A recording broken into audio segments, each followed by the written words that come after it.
Bayangkan seorang bos kaya raya yang selalu keras kepada bawahannya, kini justru terancam bangkrut. Semua karyawan menyerah. Tapi ada satu pemuda miskin yang tak disangka menjadi kunci penyelamatan. Ingatlah, jangan pernah meremehkan siapapun, karena pertolongan bisa datang dari arah yang tidak disangka-sangka, bahkan dengan izin Allah. Sebelum lanjut, dukung cerita ini dengan like agar kita semakin ingat bahwa segala urusan dunia hanya bisa selesai bila kita kembali pada Allah. Di sebuah gedung tinggi menjulang di pusat kota, perusahaan raksasa milik Hendra Pratama tampak megah dari luar. Namun di balik dinding kaca yang berkilau, suasana kantor itu penuh kecemasan. Di ruang rapat, wajah para manajer pucat pasi, sebagian menggigit bibir, sebagian lagi menunduk menahan rasa takut. Angka-angka di layar proyektor membuat dada mereka sesak. Grafik merosot tajam, angka kerugian menumpuk, dan laporan arus kas menunjukkan warna merah pekat. Bagaimana mungkin kita rugi sebesar ini? Suara salah satu manajer bergetar. Tak ada yang berani menatap mata Hendra, bos yang dikenal keras, tegas, dan tak pernah memberi ruang untuk kelemahan. Ia berdiri dengan jas hitamnya yang mahal. Kedua tangannya mencengkeram meja rapat seolah ingin menghancurkannya. Rahang Hendra mengeras. Urat di pelipisnya menonjol. Matanya menatap grafik kerugian itu dengan penuh amarah. Ini aib, teriaknya. Suaranya menggelegar hingga membuat beberapa karyawan di luar ruangan menoleh. Bagaimana bisa perusahaan sebesar ini, yang aku bangun dengan darah dan keringat, hampir bangkrut hanya karena kalian tidak becus bekerja? Sini. Hanya suara pendingin ruangan yang terdengar. Para manajer saling pandang, berharap ada yang berani menjawab, tapi tak seorang pun berani membuka mulut. Mereka tahu, melawan atau sekadar berdebat dengan Hendra hanya akan berakhir dengan teriakan, bahkan mungkin pemecatan. Di luar ruang rapat, desas-desus mulai menyebar. Karyawan yang mendengar kabar kebangkrutan mulai panik. Beberapa sekretaris sudah menelpon diam-diam agen pencari kerja. Beberapa staf produksi membicarakan rencana mencari lowongan di pabrik lain. Ada yang terlihat menangis di pojokan pantry, khawatir cicilan rumah dan sekolah anak mereka tak bisa terbayar. Sementara itu, Hendra menutup rapat dengan dentuman keras tangannya di meja. Kalau kalian tidak bisa menemukan solusi dalam waktu dekat, kalian semua tidak ada gunanya, katanya dingin, sebelum meninggalkan ruangan. Sepatu kulitnya yang mengkilap beradu keras dengan lantai marmer, meninggalkan jejak tekanan batin pada siapapun yang mendengar. Hendra berjalan cepat menuju ruang kerjanya, tapi di dalam hatinya sendiri ia diliputi kegelisahan yang tak kalah hebat. Ia tidak pernah menunjukkan kelemahan di depan orang lain, tapi kenyataannya ia tahu, ancaman ini nyata. Bank sudah memberi surat peringatan, investor besar sudah menarik diri, dan mesin produksi di pabrik utama berhenti karena kekurangan bahan baku. Jika dalam waktu sebulan tidak ada pemasukan besar, maka bukan hanya ia yang hancur, tetapi ribuan karyawannya juga akan kehilangan mata pencaharian. Hendra masuk ke ruang kerjanya yang luas. Dindingnya dipenuhi rak buku dan piagam penghargaan. Dari kursinya yang empuk, ia memandang keluar jendela, melihat keramaian kota. Mobil-mobil mewah melintas. Orang-orang berjalan dengan wajah gembira, seolah dunia baik-baik saja. Namun di balik kaca itu, dunianya sendiri runtuh sedikit demi sedikit.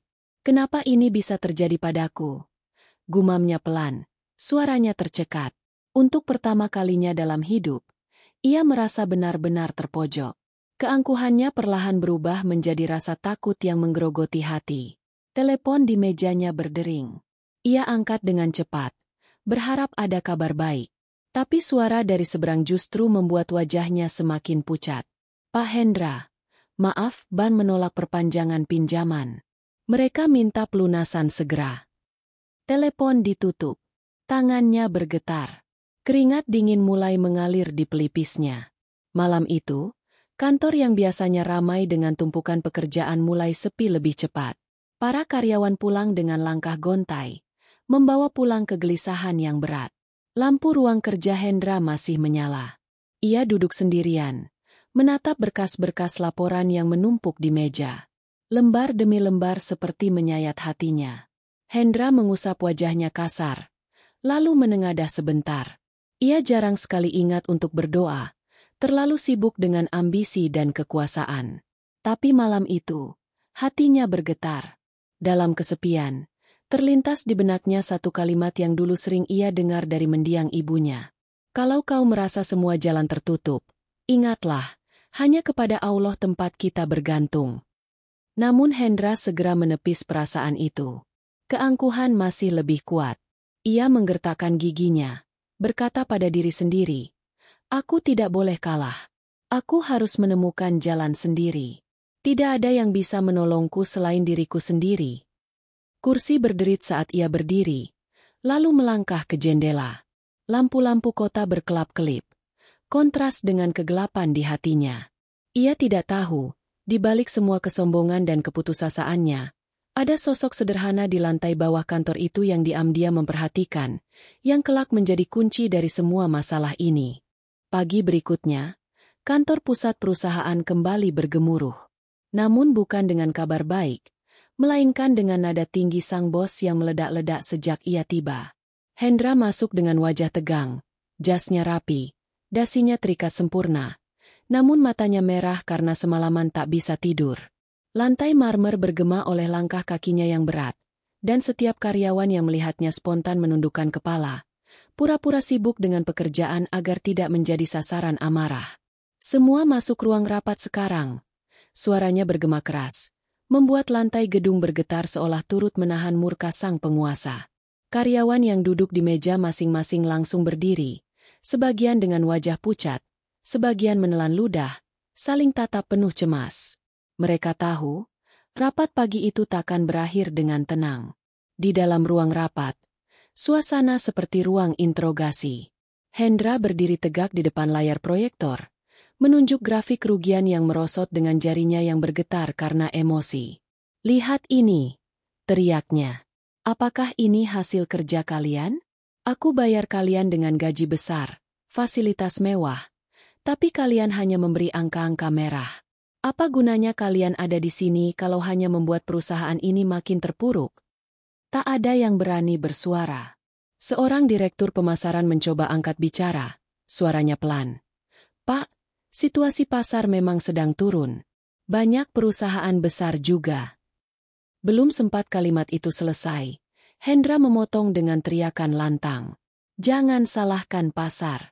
Jangan cari kambing hitam. Aku tidak butuh alasan. Aku butuh hasil. Kalau kalian tidak mampu, katakan sekarang juga, biar aku cari orang yang lebih kompeten. Kata-kata itu seperti cambuk di udara. Beberapa manajer menunduk makin dalam. Wajah mereka memerah menahan malu sekaligus sakit hati. Ada yang menggenggam pena erat-erat, seolah menahan diri untuk tidak membalas. Tapi siapa yang berani? Di perusahaan ini, kata-kata Hendra adalah hukum. Rapat terus berlangsung dengan tensi tinggi. Setiap usulan yang diajukan ditolak mentah-mentah. Itu ide bodoh. Kau pikir aku mau buang waktu untuk rencana konyol seperti itu? Kalau otakmu hanya sebatas ini, lebih baik keluar dari ruangan sekarang juga.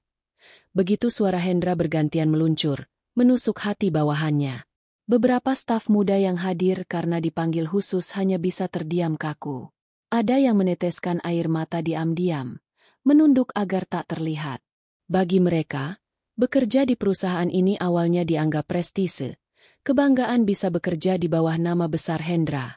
Tapi sekarang, pekerjaan yang dulunya membanggakan berubah jadi beban yang menyesakkan dada. Di luar ruangan, kabar tentang sikap keras Hendra semakin menyebar. Pak Hendra marah lagi. Bisik-bisik kecil terdengar di pantry. Dia teriak-teriak sampai suaranya menggema ke lantai bawah. Seorang karyawan wanita menggenggam cangkir kopi dengan tangan gemetar. Aku takut kalau perusahaan ini benar-benar tutup. Suamiku baru saja di-PHK dari tempat lain. Kalau aku juga kehilangan pekerjaan, anak-anak kami mau makan apa? Di meja produksi, beberapa staf mulai membicarakan rencana cadangan. Kalau begini terus, kita harus cari lowongan di tempat lain, ujar seorang pria paruh baya. Bos terlalu keras. Padahal jelas-jelas masalah ini bukan hanya salah kita. Tapi dia selalu menuding ke bawah. Sementara itu, di ruangannya, Hendra masih duduk dengan wajah menegang. Setelah rapat selesai dengan suasana mencekam, ia kembali sendiri. Dari balik kaca, ia menatap gedung-gedung tinggi lain yang seolah lebih kokoh dibanding miliknya. Jantungnya berdegup keras, tapi gengsinya lebih keras lagi. Ia tidak mau mengakui kelemahan. Bagi Hendra, menunjukkan kelemahan sama saja dengan bunuh diri. Namun sesungguhnya, di balik amarahnya yang meledak-ledak, tersimpan ketakutan yang ia sembunyikan. Ia takut kehilangan segalanya. Nama besar, kekayaan, gengsi, bahkan rasa hormat orang-orang di sekitarnya. Ia tahu karyawan mulai resah, tapi ia tidak peduli. Baginya, disiplin keras adalah satu-satunya cara agar semua tetap patuh. Meski perlahan-lahan, ia justru mendorong mereka menjauh. Malam hari, setelah kantor sepi, Hendra kembali duduk di kursinya. Amarahnya mulai mereda, berganti dengan rasa hampa. Ia teringat kembali ucapan ibunya dulu. "Nak, jangan pernah merasa dirimu paling hebat. Segala yang kau punya hanyalah titipan. Kalau Allah berkehendak, semua bisa hilang dalam sekejap." Ia menunduk, mengusap wajah dengan kedua tangan. Sesaat ada bisikan dalam hatinya untuk merendahkan diri, tapi ia segera menepisnya lagi. "Tidak. Aku tidak boleh tunduk. Aku bos di sini. Aku harus tetap keras." Hatinya bergejolak antara gengsi dan ketakutan. Di luar, sebagian karyawan yang lembur masih membicarakan sikap sang bos. Ada yang gelisah, ada yang marah, ada pula yang benar-benar putus asa. Kalau begini terus, bukan hanya perusahaan yang runtuh, tapi kita semua akan ikut hancur. Malam itu menutup dengan rasa mencekam. Bos yang keras semakin keras, karyawan yang takut semakin putus asa, dan dinding perusahaan yang dulu kokoh kini retak perlahan. Dari sinilah jalan cerita akan terus menanjak, menuju badai yang lebih besar. Hari-hari setelah rapat penuh amarah itu membuat suasana kantor semakin muram. Setiap langkah di koridor seakan berat, setiap desahan napas penuh rasa takut, dan setiap karyawan hidup dalam bayang-bayang ancaman kebangkrutan. Namun di tengah hiruk-pikuk kecemasan itu, ada sosok yang nyaris tak pernah dipandang. Raka, seorang pemuda sederhana yang sehari-hari hanya mengenakan seragam abu-abu petugas kebersihan. Tubuhnya tidak kekar, wajahnya tidak mencolok, bahkan senyumnya pun sering diabaikan. Saat para eksekutif mengenakan jas mahal dan parfum berkelas, Raka hanya membawa ember, pel, dan kain lap. Di mata sebagian besar karyawan, ia hanyalah bayangan yang lewat di antara meja kerja, tak lebih penting daripada peralatan kantor. Namun, di balik kesederhanaannya, Raka memiliki sorot mata yang tajam. Setiap kali ia menyapu ruangan rapat yang baru saja ditinggalkan penuh emosi, ia memperhatikan kertas-kertas yang berserakan, laporan keuangan yang tercecer, bahkan coretan di papan tulis yang berisi strategi gagal. Ia mungkin tampak sibuk mengepel lantai, tapi otaknya bekerja membaca situasi. Suatu pagi, ketika seluruh karyawan tampak sibuk menghindari kemarahan Hendra, Raka masuk ke ruang pantry. Ia melihat dua staf keuangan tengah berbisik-bisik dengan wajah panik. "Kalau begini terus, gaji kita bulan depan mungkin tidak cair," kata salah satunya. Raka berhenti sejenak, berpura-pura membersihkan meja, namun telinganya mendengar jelas. "Bos tidak akan pernah mendengar usulan siapapun," sambung staf lain. "Padahal ada celah yang bisa dimanfaatkan di kontrak lama dengan investor Timur Tengah. Tapi siapa yang berani bicara? Kalau salah ngomong, bisa dipecat." Ucapan itu membuat hati Raka berdesir. Ia tahu bahwa di antara tumpukan laporan, memang ada satu peluang yang belum dimaksimalkan. Diam-diam, ia pernah melihat dokumen itu saat membersihkan ruang rapat. Dokumen yang diabaikan hanya karena tak seorang pun punya keberanian menghadapi arogansi Hendra. Siang harinya, saat semua orang pulang makan siang dengan wajah muram, Raka duduk di bangku panjang di taman kecil depan kantor. Ia membuka bekalnya, nasi sederhana dengan lauk tempe goreng. Tangannya gemetar, bukan karena lapar, melainkan karena hatinya bergejolak. "Apa aku hanya akan diam?" gumamnya dalam hati. Jika perusahaan ini benar-benar jatuh, bukan hanya para bos yang rugi, tapi ribuan karyawan dan keluarga mereka ikut hancur. Di dalam hatinya, ia menengadah, berbisik lirih. Ya Allah, beri aku keberanian. Aku hanyalah seorang bawahan yang hina di mata mereka. Tapi aku tidak tega melihat mereka semua tenggelam tanpa ada yang mencoba menyelamatkan. Air matanya hampir jatuh. Namun ia segera mengusapnya agar tidak terlihat oleh orang yang lalu lalang. Sore itu, ketika sebagian karyawan masih di ruang kerja dengan wajah tegang, Raka memberanikan diri mendekati ruang rapat. Ia tahu, Hendra ada di dalam bersama beberapa manajer. Suara bentakan samar terdengar keluar. Dengan langkah kecil namun mantap, ia mendorong pintu sedikit terbuka. "Pak." Suaranya pelan, hampir tak terdengar. Semua kepala menoleh. Manajer yang duduk di kursi belakang spontan mendesis. "Raka? Ngapain OB masuk sini?" Suasana mendadak tegang. Hendra menoleh tajam. Matanya menyipit. "Apa yang kau lakukan di sini? Ini rapat penting. Keluar." Raka menelan ludah. Jantungnya berdegup kencang. Tapi ia tidak bergeming. Dengan suara yang masih bergetar, ia berkata, "Pak, maaf, saya tahu saya hanya petugas kebersihan. Tapi, saya pernah melihat laporan kontrak lama di ruang rapat. Ada peluang kerjasama yang belum dipakai. Kalau..." "Cukup," potong Hendra.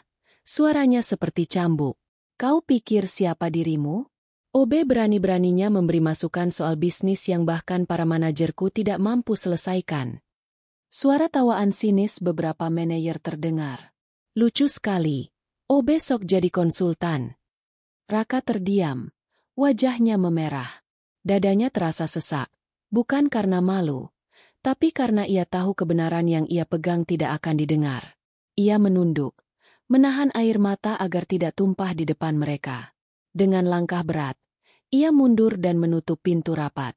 Namun saat keluar, di balik tatapannya yang tertunduk, ada api kecil yang menyala di matanya. Api itu bukan kebencian, melainkan tekad. "Mereka boleh menertawakan aku, tapi aku tidak akan berhenti.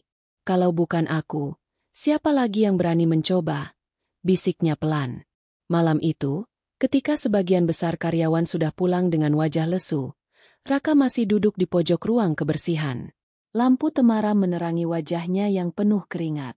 Di hadapannya ada kertas-kertas bekas yang ia kumpulkan dari ruang rapat. Dengan pensil tumpul, ia mulai menulis sesuatu. Setiap coretan penuh semangat. Setiap angka yang ia hitung penuh harapan. Dalam kesepian itu, Raka tidak merasa rendah. Justru ia merasa dipenuhi kekuatan yang datang dari arah yang tak terlihat. "Aku hanyalah pemuda rendahan di mata mereka," ucapnya lirih.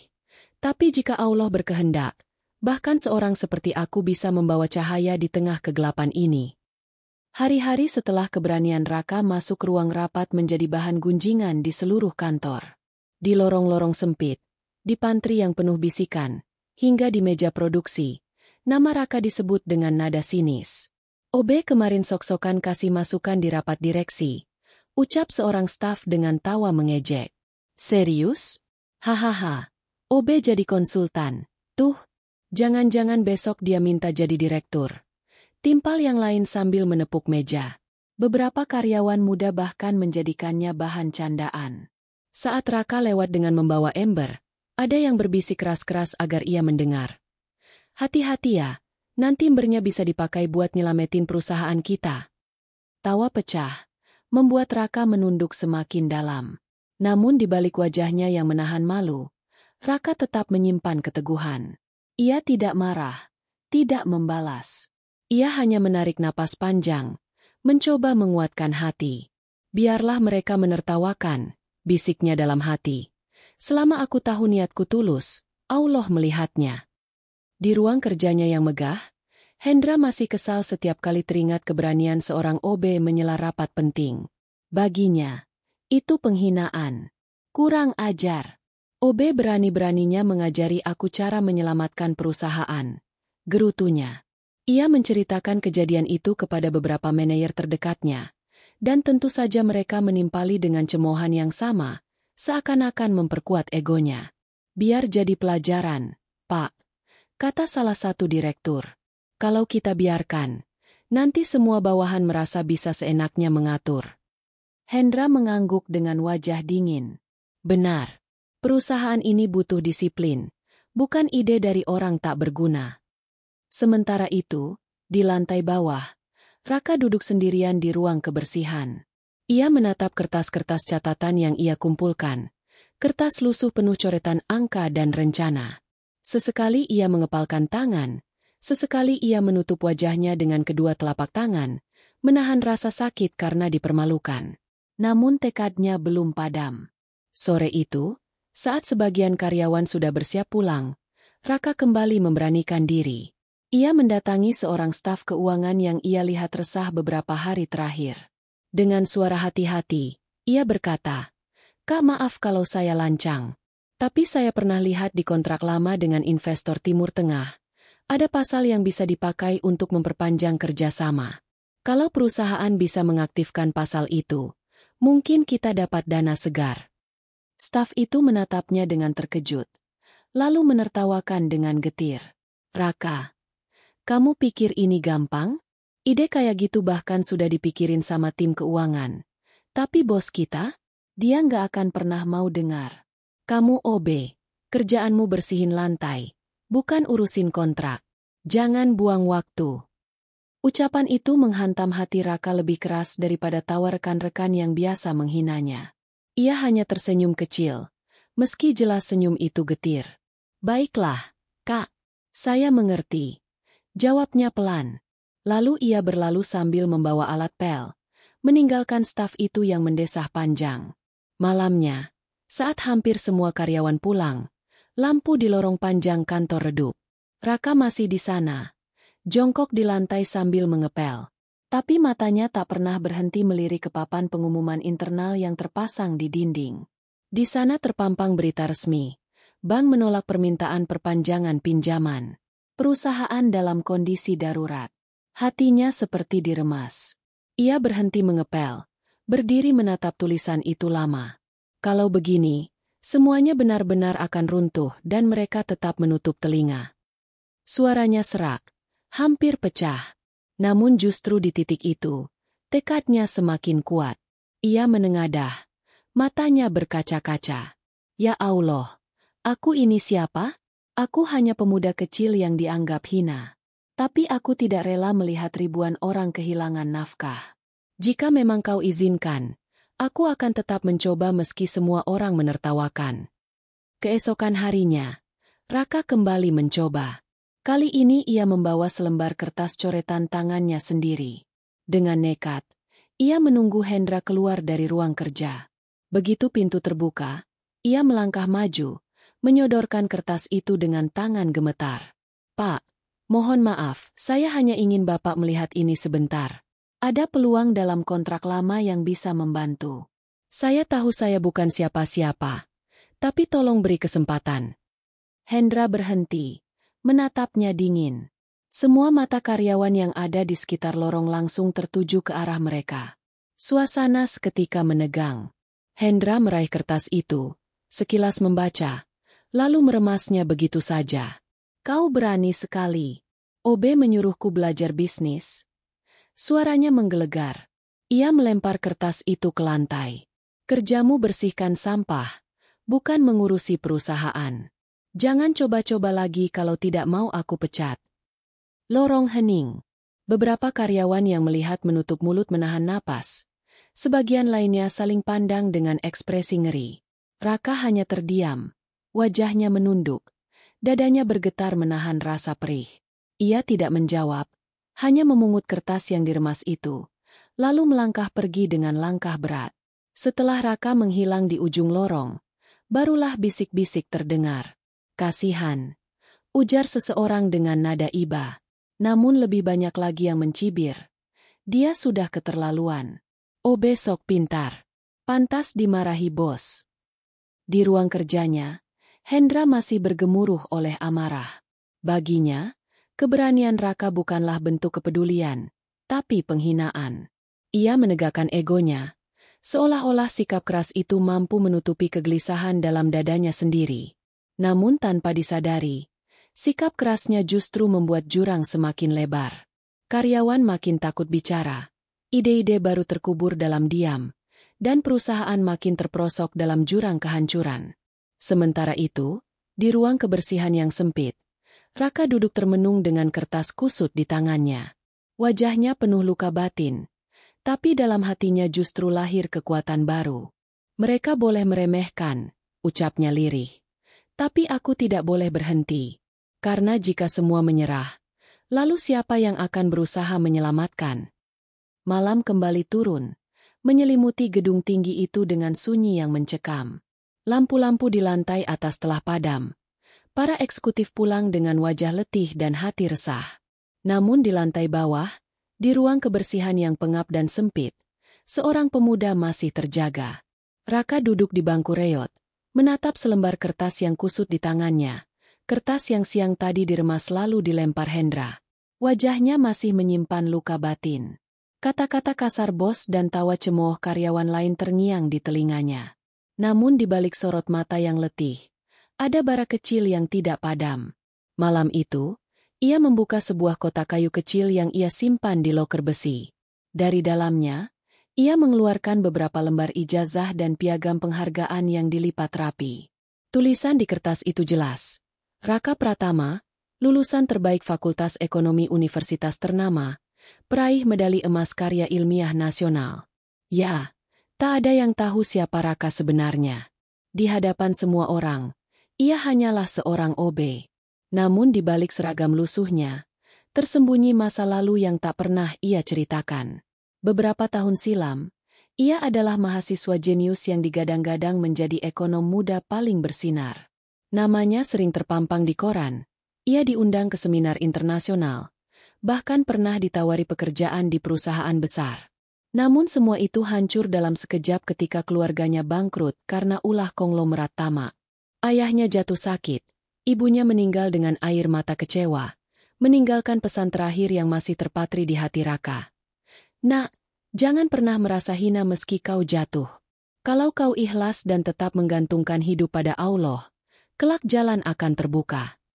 Sejak saat itu, Raka memilih menghilang dari gemerlap dunia.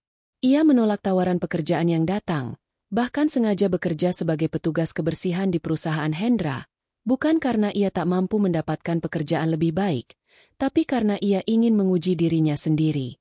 Ia ingin tahu bagaimana rasanya berdiri di titik terendah, bagaimana rasanya dipandang rendah, agar kelak bila diberi amanah besar lagi, ia takkan sombong seperti orang-orang yang pernah menghancurkan keluarganya. Ia mengusap ijazahnya dengan jari bergetar. Air matanya jatuh, membasahi tulisan emas, lulusan terbaik. Malam itu, suara hatinya bergema. Ya Allah, aku rela dianggap hina, aku rela diremehkan. Tapi jangan biarkan kesombongan menghancurkan orang-orang yang tak bersalah. Jika kau berkehendak, tunjukkan jalanku. Keesokan paginya, Raka kembali mengenakan seragam abu-abu yang lusuh. Kotak kayu berisi rahasianya disimpan rapat di loker. Tak seorang pun tahu. Ia berjalan di koridor dengan wajah tenang, seakan tak terjadi apa-apa. Namun sorot matanya berbeda. Ada keteguhan yang lahir dari luka. Di pantry, beberapa karyawan masih membicarakannya. OB itu aneh, sudah dimarahi bos, tapi masih saja berani muncul. Apa dia nggak punya malu? Kata seorang staf sambil tertawa. Ya biar saja. Toh nasibnya cuma bersih-bersih. Sahut yang lain. Raka hanya tersenyum samar mendengar ejekan itu. Ia menunduk, lalu melanjutkan pekerjaannya. Tapi dalam diam, ia mencatat lagi setiap percakapan yang ia dengar, setiap laporan yang tercecer di meja, setiap peluang kecil yang diabaikan oleh para eksekutif. Semua ia simpan dalam ingatan tajamnya. Siang hari, ketika sedang mengepel lorong dekat ruang arsip, ia melihat tumpukan map lama.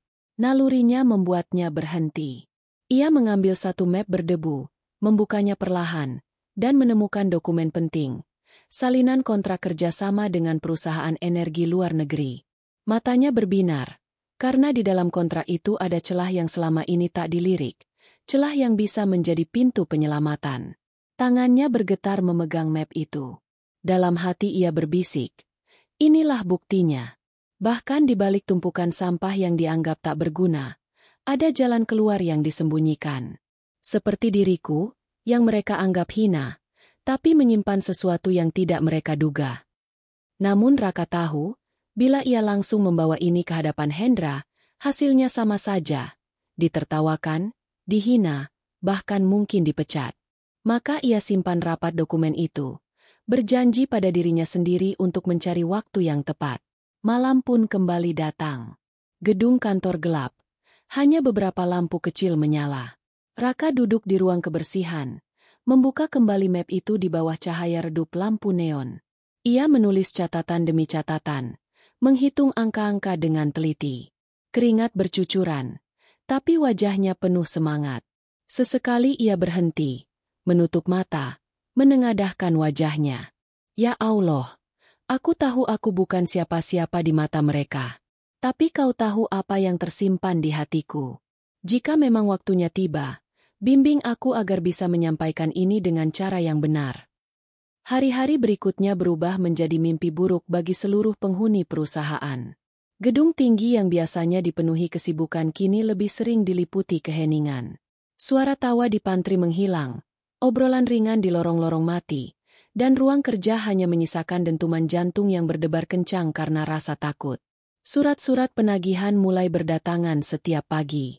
Amplop berwarna merah dari pihak bank menumpuk di meja resepsionis. Satu persatu vendor yang dulu berebut bekerja sama kini mengirimkan surat penghentian kontrak. Telepon kantor nyaris setiap jam berdering keras. Bukan lagi dari calon klien, melainkan dari penagih utang yang menuntut pelunasan segera. Di pabrik produksi, mesin-mesin besar berhenti berputar. Suara dentuman logam yang dulu menjadi tanda kehidupan kini lenyap. Para buruh berdiri terdiam. Beberapa bersandar lemah di dinding, sebagian lain duduk memeluk lutut. Kalau begini terus, kita tidak akan gajian bulan depan, gumam seorang pekerja dengan mata kosong. Istriku sudah menunggumu uang sekolah anak, bagaimana aku harus menjawabnya? Di ruang pemasaran, tumpukan proposal baru hanya menjadi pajangan. Setiap kali tim mencoba menelepon klien lama, jawaban yang terdengar selalu sama. Maaf. Kami sudah tidak bisa bekerja sama lagi. Reputasi perusahaan Anda terlalu berisiko. Telepon ditutup, dan yang tersisa hanya wajah pucat para staf muda yang mulai kehilangan semangat hidup. Sementara itu, Hendra, sang bos keras, masih bertahan dengan egonya. Ia semakin sering berteriak di rapat, menyalahkan satu persatu manajer. Kalian tidak berguna. Kalau perusahaan ini hancur, itu karena kalian lemah. Suaranya bergema, menusuk jantung semua orang di ruangan. Namun di balik wajah tegang dan kata-kata keras, hatinya sendiri mulai runtuh. Malam-malam Hendra tidak lagi tenang. Ia duduk sendirian di ruang kerjanya, memandangi kota yang tetap ramai. Lampu-lampu gedung tetangga berkilau seperti bintang, namun di dalam dirinya hanya ada kegelapan. Tangannya bergetar setiap kali membaca laporan keuangan. Pipinya basah oleh keringat dingin yang mengalir deras. Sesekali ia menengadah, ingin berdoa, namun gengsinya menahannya. Aku bisa atasi ini sendiri, bisiknya, padahal hatinya tahu ia sedang tenggelam. Di lantai bawah, para karyawan mulai berbicara dengan wajah muram. Kalau perusahaan ini benar-benar bangkrut, kita semua mau kemana? Tanya seorang wanita paruh baya. Aku sudah bekerja di sini belasan tahun, bagaimana aku bisa memulai lagi? Suaranya pecah, matanya berkaca-kaca. Rekan di sebelahnya menunduk, menahan tangis, tidak sanggup menjawab. Puncak kegelisahan terjadi saat pengumuman resmi ditempel di papan pengumuman. Bank telah menyita sebagian aset perusahaan. Jika dalam 2 minggu ke depan tidak ada pelunasan, penyitaan akan diperluas. Begitu pengumuman itu terpampang, suasana kantor pecah. Ada yang langsung menangis di tempat, ada yang menutup wajah dengan kedua tangan, ada yang terduduk lemas di lantai. Seolah dunia mereka benar-benar runtuh. Beberapa manajer diam-diam sudah menyiapkan surat pengunduran diri. Lebih baik pergi sebelum semuanya tenggelam, bisik salah satu dari mereka. Namun sebagian lain masih bertahan, bukan karena yakin, tapi karena tidak tahu harus kemana. Di tengah semua kegaduhan itu, hanya Raka yang diam-diam masih mengamati. Ia berjalan di lorong membawa ember pel, melihat wajah-wajah yang semakin muram, mata yang kehilangan cahaya. Hatinya seperti diremas. Ia ingin berteriak bahwa masih ada jalan, masih ada celah yang bisa dicoba. Namun ia tahu, jika ia bicara sekarang, mereka hanya akan menertawakannya lagi. Malam hari, ketika seluruh kantor sudah gelap, Raka kembali duduk di ruang kebersihan. Ia membuka map kontrak yang ia simpan, menatap angka-angka di dalamnya. Lampu redup membuat bayangan wajahnya tampak letih. Namun matanya masih menyala dengan tekad. Ya Allah, mereka semua sudah hampir menyerah. Aku melihatnya setiap hari. Tolong beri aku kesempatan. Jangan biarkan semua orang ini hancur karena kesombongan satu orang. Air matanya jatuh membasahi kertas. Ia mengepalkan tangan, bertekad bahwa apapun yang terjadi, ia tidak akan membiarkan cahaya harapan padam. Kondisi perusahaan kian hari kian terpuruk. 2 minggu terasa seperti 2 tahun bagi setiap karyawan yang hidup dalam ketakutan. Wajah-wajah letih dan mata kosong memenuhi lorong gedung. Tidak ada lagi semangat kerja. Hanya tubuh yang datang pagi, duduk lesu, lalu pulang tanpa kepastian. Mesin-mesin produksi tetap terdiam. Ruang rapat hanya menjadi arena pertengkaran antara bos dan manajer. Sementara papan pengumuman dipenuhi kabar buruk tentang penyitaan aset dan pemutusan kontrak. Di tengah suasana yang semakin gelap itu, Raka tidak bisa lagi menahan hatinya. Ia menyaksikan sendiri seorang karyawan wanita pingsan di pantry karena stres memikirkan cicilan rumah. Ia mendengar seorang pria parubaya menangis di toilet karena anaknya terancam dikeluarkan dari sekolah. Semua itu membuat batinnya berteriak, "Cukup! Aku tidak bisa terus diam." Malam itu, setelah semua orang pulang, Raka duduk di ruang kebersihan dengan map kontrak lama yang sudah berkali-kali ia baca. Tangan kasarnya menggenggam erat lembaran kertas itu, sementara matanya memancarkan tekad. Ia tahu, meski diremehkan, meski ditertawakan, ia harus mencoba lagi. Ia menengadah, berbisik dengan suara bergetar. Ya Allah, jika ini memang jalanku, kuatkanlah aku. Jangan biarkan niat baik ini terkubur oleh rasa takut. Keesokan paginya, saat kantor kembali dipenuhi wajah muram, Raka memberanikan diri. Ia memilih waktu yang paling krusial, rapat besar yang dihadiri Hendra dan seluruh manajer inti. Dengan langkah yang berat tapi mantap, ia berdiri di depan pintu ruang rapat. Jantungnya berdegup kencang, keringat dingin membasahi pelipis, namun matanya menatap lurus. Pintu didorong, dan seketika suasana rapat terhenti. Semua kepala menoleh. Hendra menatap dengan wajah keras. Alisnya berkerut dalam-dalam.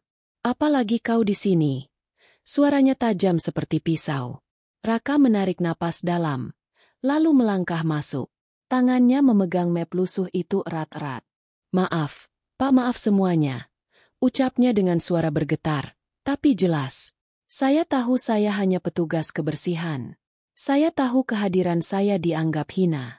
Tapi saya tidak tahan melihat semua orang di sini menyerah. Tolong, izinkan saya bicara sekali saja." Beberapa manajer langsung mencibir. "Astaga, OB lagi. Apa dia tidak kapok?" bisik seorang direktur. Yang lain menggeleng sambil menutup wajah, tak ingin ikut terseret. Namun Raka tidak berhenti. Ia membuka map itu di atas meja rapat, memperlihatkan lembaran kontrak. Di sini, ada pasal yang bisa dimanfaatkan. Jika perusahaan segera mengajukan perpanjangan kerjasama dengan pihak luar negeri, kita bisa mendapatkan suntikan dana darurat. Saya sudah menghitung ulang angka-angkanya. Ini bisa menahan perusahaan bertahan lebih lama, memberi kita napas untuk memperbaiki keadaan. Suasana ruang rapat hening sesaat. Beberapa manajer saling pandang, ragu. Mereka tahu, kontrak itu memang ada. Tapi tidak pernah ada yang berani mengangkatnya lagi karena takut ditolak mentah-mentah oleh Hendra. Hendra berdiri perlahan, menatap Raka dengan sorot mata menusuk. "Kau pikir aku akan mendengarkanmu?" OB memberi solusi bisnis? Suaranya meninggi, namun ada getaran kecil yang tak bisa ia sembunyikan. Raka menatapnya dengan penuh ketulusan. "Saya tidak ingin menggantikan siapapun, Pak. Saya hanya ingin semua orang di sini punya harapan lagi. Saya tahu suara saya kecil, tapi kalau Bapak mau membuka hati, jalan keluar itu masih ada. Tiba-tiba seorang manajer senior yang biasanya diam angkat bicara. Pak, sebenarnya usul itu tidak sepenuhnya salah. Kalau kita hubungi kembali pihak luar negeri itu, mungkin memang ada kemungkinan. Hendra menoleh dengan marah. Kau juga. Jadi sekarang kalian lebih percaya OB daripada aku. Manajer itu menunduk. Suaranya berat. Bukan begitu, Pak. Tapi keadaan kita sudah di ujung. Semua ide layak dicoba. Beberapa kepala lain mulai mengangguk pelan. Perlahan, suasana rapat berubah. Walau masih banyak yang ragu, namun untuk pertama kalinya, suara seorang pemuda sederhana berhasil mengguncang tembok keangkuhan itu. Raka tahu, ia belum menang. Ia tahu masih banyak yang menertawakan dan meremehkannya. Tapi di matanya, ia melihat secercah cahaya baru. Ada yang mulai mendengarkan. Ada yang mulai percaya, meski hanya setitik. Usai rapat, Raka kembali ke ruang kebersihan. Ia duduk di bangku reot, memegang kepalanya yang penuh tekanan. Namun bibirnya tersenyum tipis, berbeda dari biasanya. Ya Allah, bisiknya lirih. Meski kecil, aku melihat celah harapan. Jika kau izinkan, aku akan terus melangkah. Hari itu udara di kantor terasa berat. Seolah setiap dinding membawa kabar buruk. Surat penyitaan baru saja ditempel di papan pengumuman. Kali ini bukan hanya aset gedung, tetapi juga pabrik utama yang menjadi jantung produksi. Semua orang nyaris kehilangan tenaga. Mereka bekerja bukan lagi karena semangat, melainkan karena tidak ada pilihan lain. Raka menyaksikan semuanya dengan hati yang perih. Ia berjalan di lorong, membawa pel dan ember seperti biasa, tetapi sorot matanya tidak lagi sama. Ia tahu, waktu hampir habis. Jika tidak ada tindakan nyata dalam beberapa hari ke depan, perusahaan itu akan runtuh sepenuhnya. Siang itu, di tengah suasana kacau, sebuah kabar mengejutkan datang. Seorang resepsionis dengan wajah terbelalak berlari ke ruang rapat, di mana Hendra dan para manajer sedang berdebat sengit. Pak, ada surat elektronik masuk dari pihak luar negeri. Mereka meminta bertemu lagi dengan perwakilan perusahaan. Ruang rapat mendadak hening. Semua mata tertuju pada resepsionis itu. Hendra mengernyit. Ragu apakah ini benar atau hanya kesalahan sistem. Namun ketika surat dibuka di layar, jelas terlihat. Sebuah perusahaan energi besar dari Timur Tengah mengundang diskusi ulang mengenai kontrak lama. Manajer pemasaran langsung bersuara. Suaranya penuh keheranan. Pak, ini mustahil. Mereka sudah menolak kita bulan lalu. Mengapa tiba-tiba kembali? Tidak ada yang tahu. Namun diam-diam, ada satu orang yang tersenyum kecil di sudut lorong. Raka. Dialah yang beberapa hari lalu, dengan penuh keberanian, mengirimkan ringkasan rencananya sendiri melalui alamat email yang ia temukan di dokumen lama. Ia tidak menulis jabatannya, tidak mengaku siapa dirinya, hanya menyebut dirinya, seorang yang peduli pada masa depan perusahaan ini. Malam sebelum kabar itu datang, Raka berlutut di ruang kebersihan, menuliskan email dengan jari gemetar. Ya Allah, aku tahu ini berisiko. Aku bisa dipecat. Aku bisa dipermalukan. Tapi kalau ini bisa menyelamatkan ribuan orang, aku rela menanggung risikonya. Setelah mengirim, ia menutup matanya, menyerahkan semuanya pada kehendak sang pemilik jalan. Kini, hasil dari keberaniannya mulai terlihat. Namun bukannya senang, Hendra justru marah. Siapa yang berani-beraninya menghubungi mereka tanpa sepengetahuanku? Suaranya menggelegar. Semua manajer saling pandang. Tak satu pun mengaku. Tidak ada yang tahu bahwa dalangnya adalah pemuda sederhana berseragam abu-abu. Beberapa manajer senior mencoba menenangkan. Pak, yang penting mereka mau bertemu lagi. Ini kesempatan langka. Kalau kita menolaknya, berarti benar-benar tamat. Hendra terdiam. Rahangnya mengeras. Ia tahu mereka benar. Meski hatinya penuh gengsi, ia tidak bisa mengabaikan peluang ini.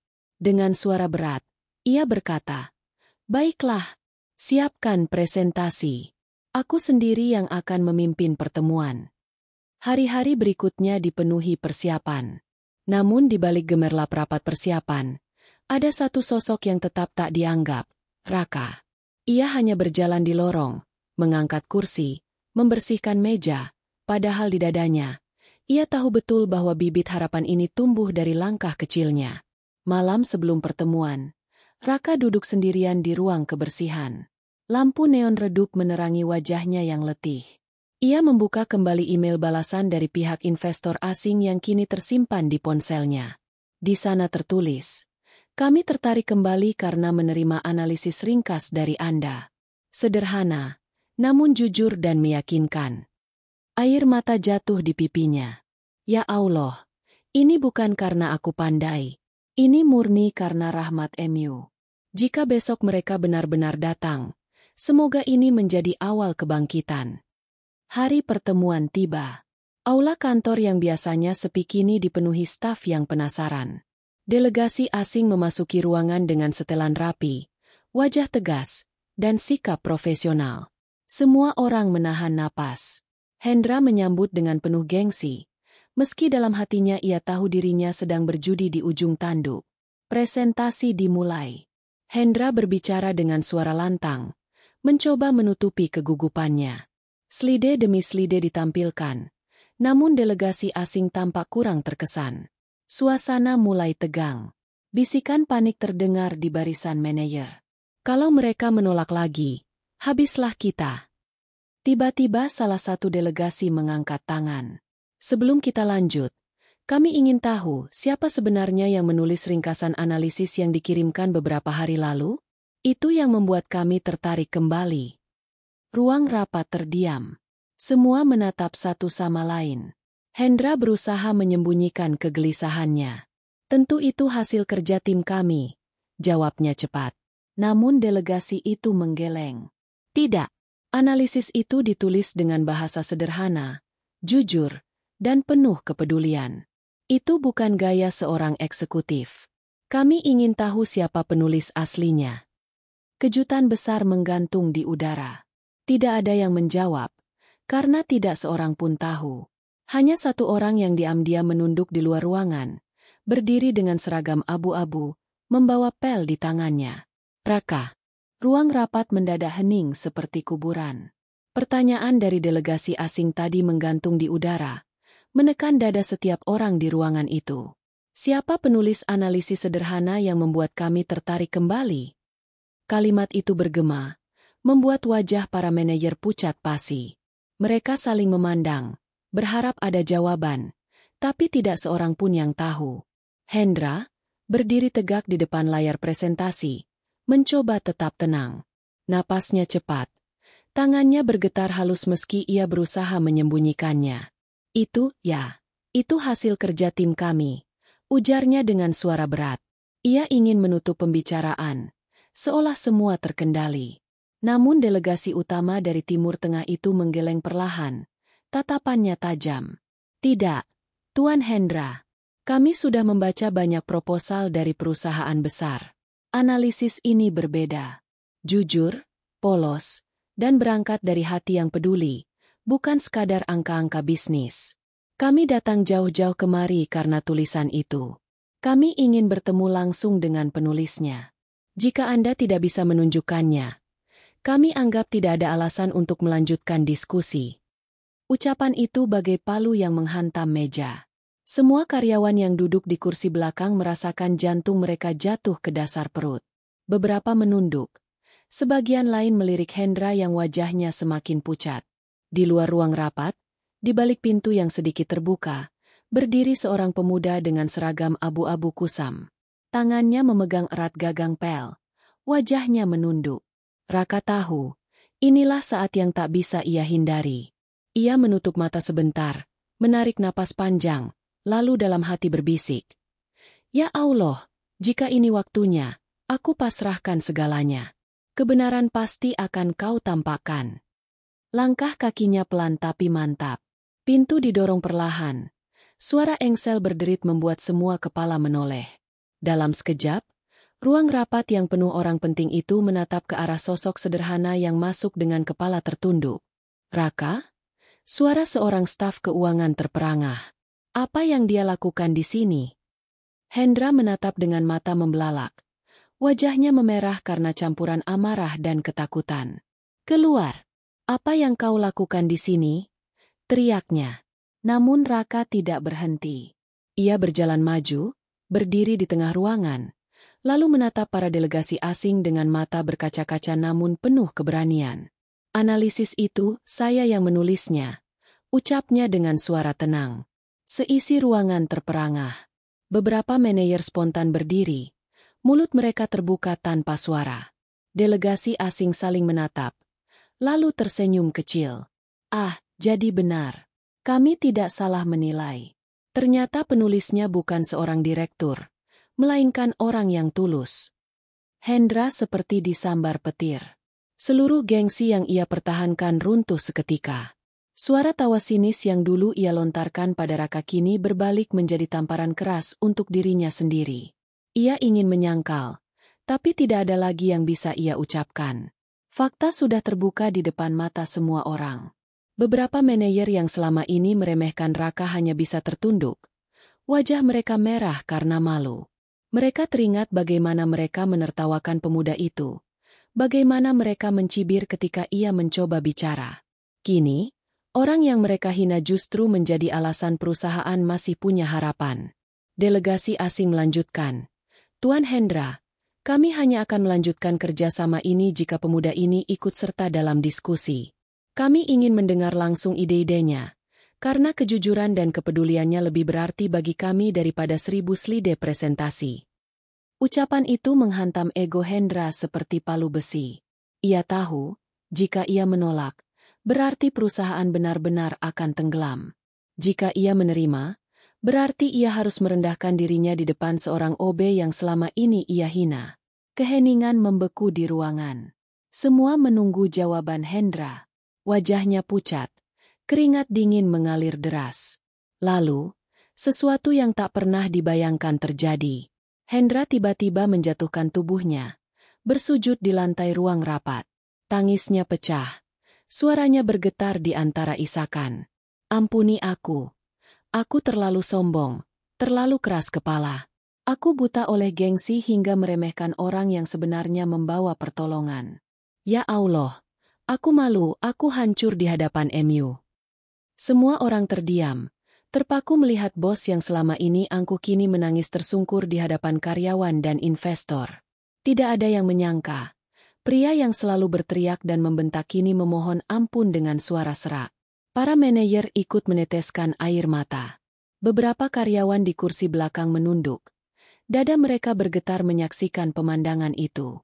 Hendra bukan lagi sosok menakutkan, melainkan manusia rapuh yang akhirnya tersadar. Raka berdiri kaku, matanya berkaca-kaca. Ia melangkah mendekat. Lalu dengan hati yang penuh haru, ia menunduk. Pak, saya tidak pernah ingin merendahkan Bapak. Saya hanya ingin semua orang di sini selamat. Semua ini bukan karena saya hebat, tapi karena Allah yang menunjukkan jalannya. Hendra menengadah dengan wajah basah air mata, menatap Raka dengan sorot penuh penyesalan. Maafkan aku, maafkan kebutaanku. Kau lebih mulia dariku, meski selama ini kuanggap hina. Suasana ruang rapat berubah menjadi lautan keheningan penuh haru. Investor asing yang menyaksikan itu mengangguk pelan, kagum dengan kejujuran yang akhirnya lahir. Inilah yang kami cari, ucap salah satunya. Kerendahan hati dan kejujuran. Jika ini yang memimpin perusahaan ke depan, kami siap melanjutkan kerjasama. Ruang rapat masih diselimuti keheningan panjang. Tangis Hendra yang baru saja pecah masih membekas di hati setiap orang yang hadir. Investor asing tampak semakin yakin dengan keputusan mereka, sementara para manajer masih menunduk penuh rasa malu. Semua mata kemudian tertuju kepada sosok sederhana yang berdiri tegak di tengah ruangan. Raka.